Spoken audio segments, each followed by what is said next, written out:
جو لوگ شرک کرتے ہیں کہیں گے کہ اگر اللہ چاہتا تو ہم شرک نہ کرتے اور نہ ہمارے باپ دادا شرک کرتے اور نہ ہم کسی چیز کو حرام ٹھہراتے۔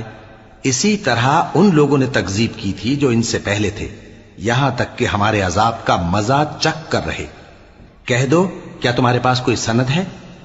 اگر ہے تو اسے ہمارے سامنے لاؤ۔ تم لوگ تو بس گمان کے پیچھے چلتے اور اٹکل کے تیر چلاتے ہو۔ کہہ دو کہ اللہ ہی کی حجت غالب ہے، پھر اگر وہ چاہتا تو تم سب کو ہدایت دے دیتا۔ کہو کہ اپنے گواہوں کو لاؤ جو بتائیں کہ اللہ نے یہ چیزیں حرام کی ہیں، پھر اگر وہ آ کر گواہی دیں تو تم ان کے ساتھ گواہی نہ دینا اور نہ ان کی خواہشوں کی پیروی کرنا جو ہماری آیتوں کو جھٹلاتے ہیں اور جو آخرت پر ایمان نہیں لاتے اور بتوں کو اپنے پروردگار کے برابر ٹھہراتے ہیں۔ کہو کہ لوگو آؤ میں تمہیں وہ چیزیں پڑھ کر سناؤں جو تمہارے پروردگار نے تم پر حرام کر دی ہیں۔ ان کی نسبت اس نے اس طرح ارشاد فرمایا ہے کہ کسی چیز کو اللہ کا شریک نہ بنانا اور ماں باپ سے بدسلوکی نہ کرنا بلکہ حسن سلوک کرتے رہنا اور ناداری کے اندیشے سے اپنی اولاد کو قتل نہ کرنا، کیونکہ تم کو اور ان کو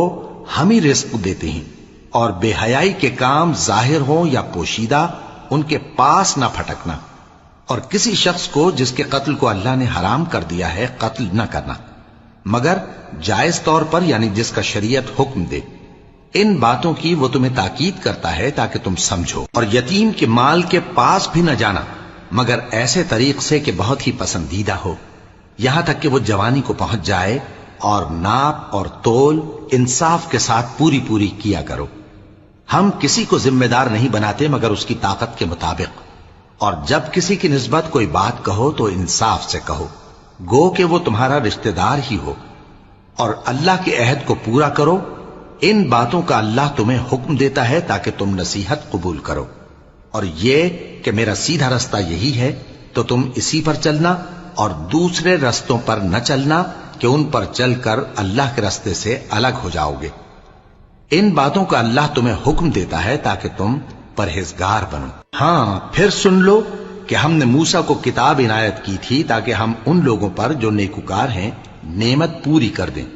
اور اس میں ہر چیز کا بیان ہے